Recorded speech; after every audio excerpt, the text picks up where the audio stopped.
Today, what I wanted to talk about is something that Trish brought up she just taught the first weekend of teacher training in Golar in Adelaide. And she had a really great question or insight about how we transition into the asymmetrical standing poses. So I thought we'd talk about that because it's a really good area of discussion, not only for our practice, but also for our teaching. And especially for those who are going to be teaching some blend of face-to-face, online, virtual, private sessions, because there's a lot of options. And how do you make your choices? So I'm talking about the asymmetrical standing poses. I'm talking about the sequence from triangle to rotated triangle, side angle to rotated side angle. And that flow, and we'll also maybe talk about the asymmetrical seated poses as well. I'd really be interested to hear your insights as a student, what's happening in the studio classes you go to, or the online classes, or what you do in your home practice. And for those of you who are teaching, I'm interested to hear what your choices you're making in your teaching right now. So first, what we call traditional in Ashtanga Vinyasa Yoga, how we generally get to these poses is from the top of your mat, if you can imagine yourself, we step out to the right, stepping to the feet wide, and then we turn the feet to the right for the first side of triangle. So if I'm at the top of my mat, I'm turning to the right, and then I'm turning my feet to the right. I'm going to do triangle on the right side and triangle on the left side and come back to the center. I'm going to pivot again to the right to rotated triangle, and then come back to rotated triangle, come back to the long edge of the mat, and then step to the top in mountain. Can you see the problem with that sequence if you're teaching online? I'm going to step out to the side, and I'm going to go to triangle over here, and then I'm going to go to triangle over here. You've got students who are turning away from you, right? So that can be a challenge when you're teaching online, when you're teaching virtually. And as Trish pointed out, it can also be a challenge these days when we're not moving around the room as much because of COVID, right? We're trying to keep our breath on our own mats. So especially when you've got beginners coming to class, you're asking them to turn away from you, to not be able to see you or most other people in the room, and do this complicated thing we call trikonasana or triangle. So that's where this kind of sequencing can be a little bit of a challenge. So a more modern iteration of this transition is, instead of stepping out to the right and turning to the right and facing towards the back of the mat first, we step back with the left and do our first triangle on the right side, and then step to the top of the mat, and then step back with the right and do our left side triangle. Does that make sense? Can you feel that in your body? Yeah. And this works really well if you're teaching from the top of the room. So if you're teaching in the class orientation where the teacher's at the top and the students are all down the class.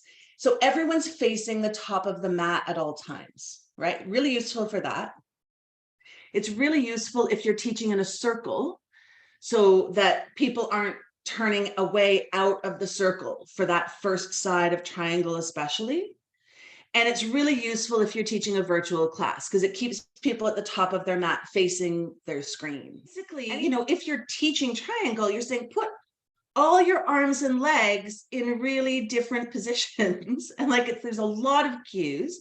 It's a complex pose, and you're asking students to do it facing away from you. So I don't know who started that sequence, but it can work, but it works best if you're able to move around the room. So if I'm moving from the top of the room, I might move down to the side to teach that triangle pose, right? These days, we're doing a lot less of that moving around the room. So it's less useful as a sequence. I want you to learn that sequence, get it really embodied, know it in your body, because it's, it is a traditional sequence, and it will serve you well in general. I just think it's worth knowing there's other ways to get to these poses, especially if you're going to be teaching in different environments and not always top of the class kind of things, like teaching in a circle or teaching online, teaching virtually. And if you're doing something like teaching outdoors, sure, there's more room for you to be moving around, but teaching outdoors has a lot of distractions, and it can be nice to sort of keep everyone's attention a little bit contained during these really technical poses. So yeah, so that's a little bit more of a modern iteration of the transition, how we're going to get to those poses. There are issues with it. So if I'm stepping out to the right and facing the long edge of the mat, and then pivoting my hips and feet to the right to do my first side triangle, I've oriented my hips and shoulders square to the long edge of the mat already. And that tends to lend itself to maintaining that alignment. Whereas when I'm stepping the left foot back into triangle, I'm still oriented a little bit to the short edge of the mat, and you might find your students have a greater need for some alignment cues about not letting the chest and the hips turn towards the front leg in triangle. Does that make sense? So when you step the left foot back, you might have to do some additional cueing about how we're going to orient the hips and shoulders to come into triangle, when there's already such a tendency for students to kind of tip down towards that front leg. You might find you need to anticipate that alignment issue when you're using that transition and give those alignment cues ahead of time, so you don't have students all spilling towards their front leg excessively, and then you've got to use corrective cues. So that's just something to be aware of, to maybe anticipate that need. When you're teaching online, I find that a good transition into the asymmetrical poses, because people are going to be in all kinds of different situations if they're practicing at home with you, is if it's a virtual class, to have them just turn towards their screen. So however that works for them. When you're teaching virtually, you'll have people in dedicated yoga spaces in their house if they're able. You'll have people who are practicing between the sofa and the TV, and all manner of variations in there. So just having them turn so that they can see the screen, they can see you, you can see them if you're using that technology. And that tends to be the easiest way. Because the asymmetrical poses, there's a lot of left, right, and there's no longer the opportunity for those geographical cues like turn towards the window side of the room, turn towards the mirror side of the room.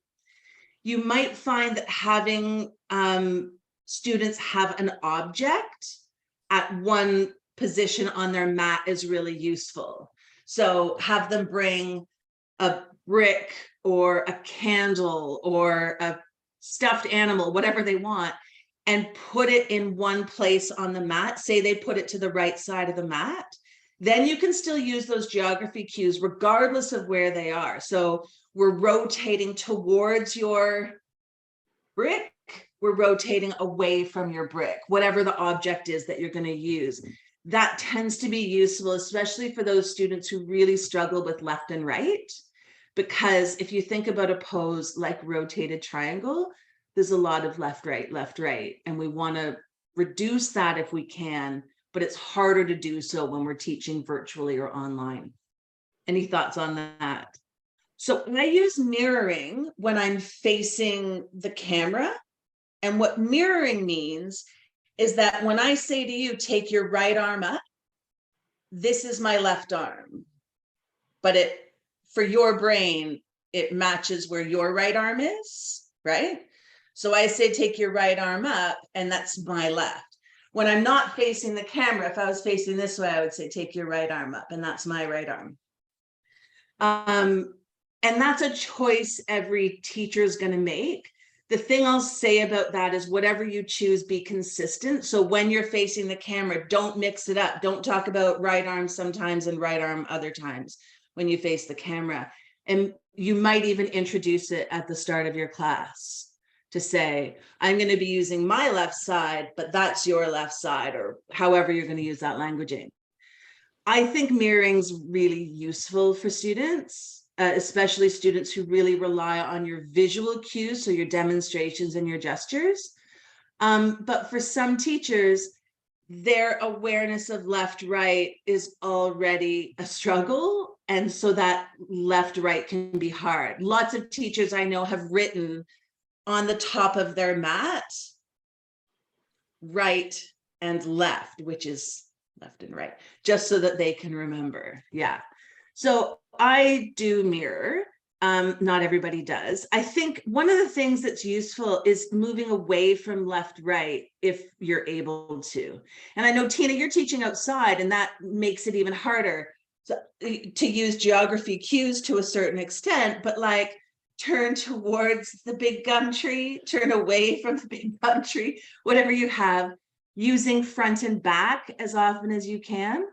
So if we're talking about triangle, a pose where there's lots of left and right, once I've stepped my left foot back, then I've got a front leg and a back leg. So I can talk about front and back as opposed to right and left. Once I've come into the pose, I've got a top arm and a bottom arm. So I can speak to top and bottom rather than left and right. Does that make sense? Again, it's nice to move away from left and right as much as you can and use a little bit more geography. We've got the short edge of the mat, the long edge of the mat. If you're teaching in studio, you've often got, you know, the pink wall and the window wall or whatever, towards the front door, towards the back of the room. It's when you're teaching online that those geography cues are less useful, and that's where having an object can be helpful. So get everyone to put a candle at the top right of their mat, turn toward the candle, turn away from the candle. If you're teaching virtually, like, do we have to be, I know we do the right side first and the left side and our internal organs are happy. I don't know if that's true. But if you're finding that left, right is complicating your teaching or complicating life for their students, if they're getting caught up in their left and right, we want to remove that barrier, right? And so do one side, okay, switch sides. I think that's a great option. Two places that I would think that it would be a little bit complicated is when we're stepping out to the side to do wide leg forward fold, Prasarita Padottanasana, is that you generally don't want two people facing each other and trying to get into that, because they're going to be like, oh, I'll go first, or you go second, or, and also standing hand to big toe pose if you're working with people who take a long leg out, because then you'll have a clash of the legs. So those are two places where it's great if everyone's kind of on the same page. Otherwise, I don't know how much it really matters. I'm interested right now, maybe it does, I don't know, but I'm interested in taking away some of the, what feel to me like militaristic aspects of the way that we teach lead classes. Everyone breathes at the same time, everyone moves at the same time, everyone uses the same transition, everyone faces the same side. I feel like there's benefits to that, like there's parts of that that are enjoyable and that bring us into a place of attention and community. But I also feel like, I don't know, I'm just interested in seeing what it's like to move away from that and let people make more choices in their practice about when they're going to breathe and when they're going to move and how they're going to transition. That's how I'm experimenting right now. Yeah. If you're new to either developing your own home practice or teaching, you might find it useful to keep those boundaries right now, to have an established way that you do things, just because your brain is going to be really full of all the things that you have to do as a new teacher. It can feel very busy teaching a yoga class at first. You're thinking about your demos and your cues and what's that student doing, and oh, what's the name for downward dog? And there's a lot going on in your mind, and having some boundaries around how you teach can give you a little bit of ground when you need it. And then with experience, you might find that you want to explore more. So having a more established sequence, having more established transitions, You might find that useful if you're new to, again, either developing your home practice or teaching. And you might leave the curiosity and experimentation for later. But every teacher is different. Yeah.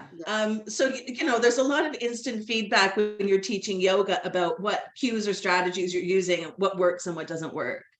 And I think that it's great to be curious, coming from Ashtanga Vinyasa yoga, which is very, very structured.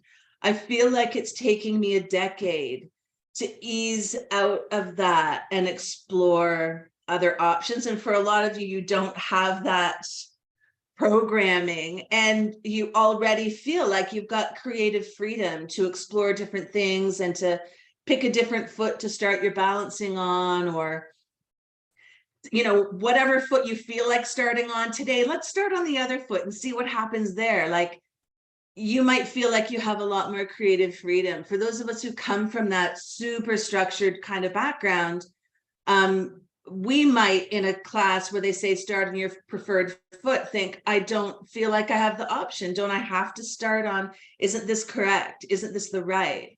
And so that becomes its own journey, right?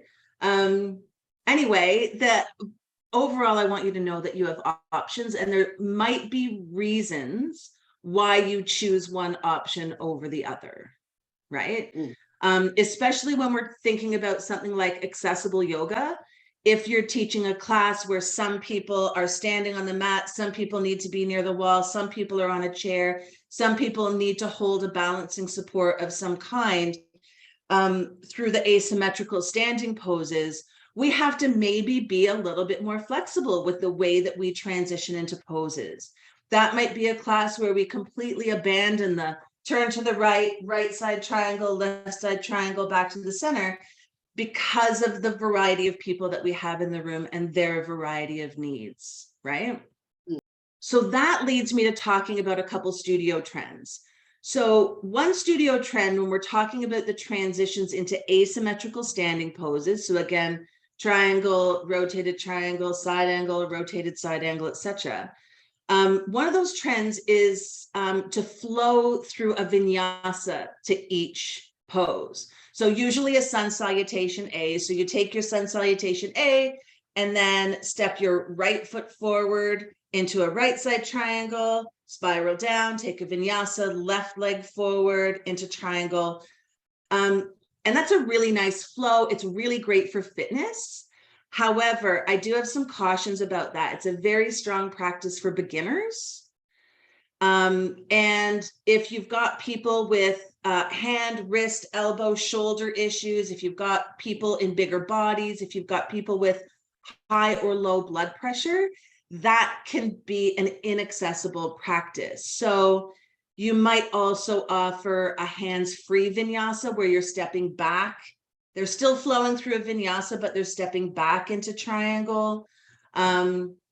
It's just something to think about, that you are much fitter and have a much more established practice than the majority of your students are going to have.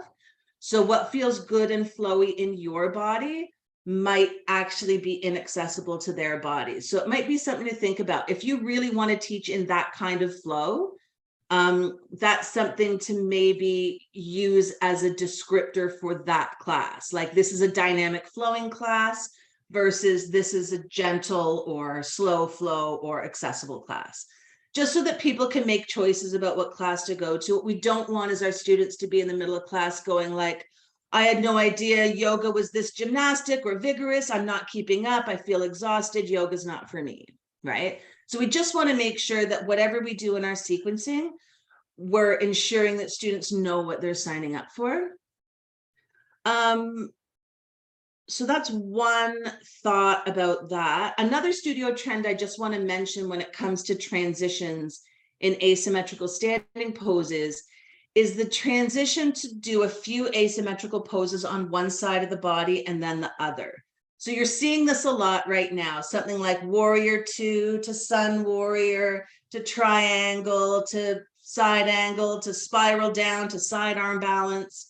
And again, those are really great flows and a great fitness practice, but often for your beginners and those needing a more accessible practice, they'll need time to build up to something like that, right? Because it takes a lot of endurance to be able to do a bunch of strong asymmetrical standing poses on just one side of the body and without a break, and then the other. A question that I like to ask whenever I'm changing a sequence is like, for what purpose? What's the purpose behind this change in sequence? And does this invite awareness? Does it encourage alignment? Does it encourage technique, right? Does it encourage conscious placement of the body? Sometimes those beautiful asymmetrical flows are really just fancy, and they're not doing anything for our practice necessarily. And so we just want to be making sure that whatever flows we design are appropriate for our student group, the student group that we have, and that they're moving us towards our aims in yoga, right? And if you want to teach those beautiful asymmetrical flows, know that your students might need time to build up towards them. Maybe 2 poses on one side, then a pause in Tadasana. How does my body feel after doing that on just one side? And then the other side, right? So giving people some space between those flows. One thing I'll say, I'll say a million things about it, but one of the reasons that those flows are so popular right now is that the length of our classes has reduced a lot over the last 10 years, right? So if we think about a traditional Ashtanga class, which used to be 90 minutes to 120 minutes, we'd step out to the right, we'd do triangle right side, triangle left side, come to the centers, come back to Tadasana, pause, have a moment, step out to the right, do rotated triangle, come back to the top. We had time for that. These days, classes are much more likely to be 60 minutes, maybe even 45 minutes. So we have to be more efficient with our sequencing. And one of the ways to be efficient is to blend poses together, right? Another reason those flows are so popular is Instagram. So that's another reason.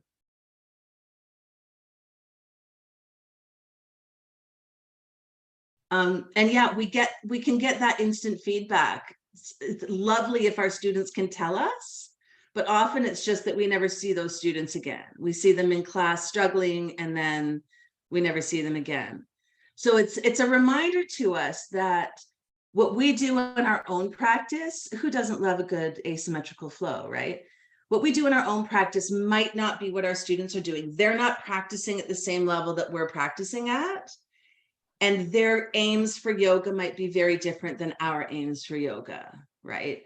So knowing that about your students, and it's wonderful being adaptable, Shirley, and being able to say, oh, I tried this thing and it's clearly not working. And so now I'm going to adjust what I'm sharing, right? That's really important.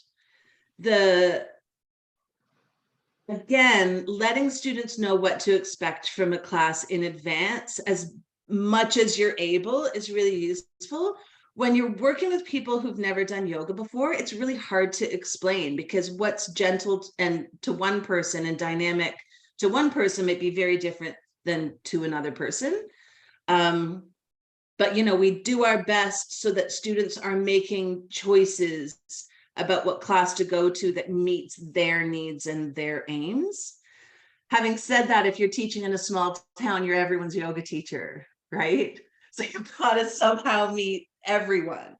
So yeah, that's really useful. Thank you for sharing that.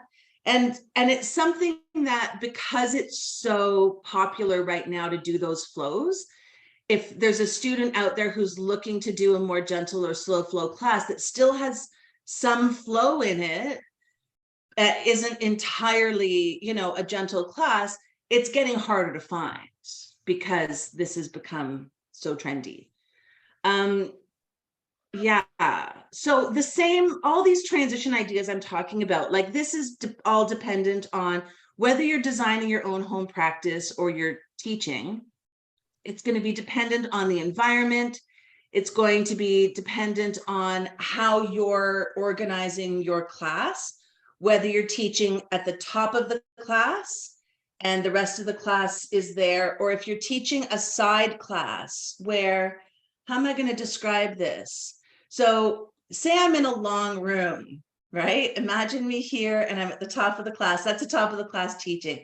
Side of the class teaching is I would go halfway down the room and teach across the short edge of the class. And I've got students here facing the center and students here facing the center. And that's something that's done quite often in the Ashtanga Vinyasa tradition. It's useful in that you're not so far away from the students at the back of the class. You're kind of in the middle of the class and you can see each other a lot better. It's less useful in that when students turn to the right, the people on this side of you are turning that way and the people on this side of you are turning this way. And that can be a little bit perplexing. So it's top of the class teaching, side of the class teaching. There's teaching in a circle, less common right now because of COVID, because when you teach in a circle, if it's a small circle, everyone's breath is going into everyone else's faces. So that's a good option maybe for outdoors when we've got a breeze taking everyone's breath away. And obviously teaching virtual and online classes, right? All of these different environments might invite different transitions, different placement on the mat, different placement in the room or in orientation to a screen or a camera. So I just wanted you to know that there were options. If you're new to studying yoga, either for your own practice or for teaching, there's a usefulness in having structure, in having a reliable sequence that you're working with. If all of this sounds like that's a lot of information I didn't know that I needed to have, then you stick with your basic sequence for now. That's a sequence that you want to have embodied so deeply that you can always rely on it, that in any moment you can go, oh, well, I'll just do a practice and I know my flow, or I'll just teach a class and I know a flow, this known thing. And from there, you might eventually decide to get creative with how you transition in and out of poses, right? And the same goes, I should mention, for asymmetrical seated poses like head to knee pose, rotated foot to thigh, and rotated head to knee pose. So those are asymmetrical seated poses. Say you've got, advancing students whose goals are developing their practice, developing their fitness. You might do a vinyasa, a half-seated vinyasa between each pose. So right side head to knee, and then a vinyasa. Left side head to knee, and then a vinyasa. Right side rotated foot to thigh, and then a vinyasa. Left side. So you might do that. That would be a more traditional way to go about it. But in your 45-minute class, in your 60-minute class, in your 30-minute home practice, is that a reasonable use of time? Probably not. And that's why we tend to do all of those asymmetrical seated poses on one side, and then an optional vinyasa or rest in staff pose, and then all three asymmetrical seated poses on the second side. That's just for time. And also, it's useful for students who aren't wanting to take all those vinyasas, but also aren't wanting to sit around while everyone else is vinyasaing. So in a beginner's class, I would be using less of those half-seated vinyasas. In an all levels class, I'd be offering optional vinyasa. So you can reset in staff pose or take a vinyasa if you like. In an advancing class, I'd be offering more of those half-seated vinyasas, if that makes sense. Okay. I hope I've given you some food for thought on this. Take it back to your practice and experiment. So how does your triangle feel when you step out to the right and pivot to the right and do your right side triangle, versus how does your triangle feel if you step your left foot back into triangle? Do you need a different kind of awareness? Do you need to consider different alignment guidelines? If you're teaching, would you think that you need to use some different cues to support students in those different transitions into the poses, right? Take it back to your practice and see how it goes, see how that flows for you. If you're interested in more of this kind of discussion, I'll reference 2 prior group coaching discussions. Hang on, I've got notes.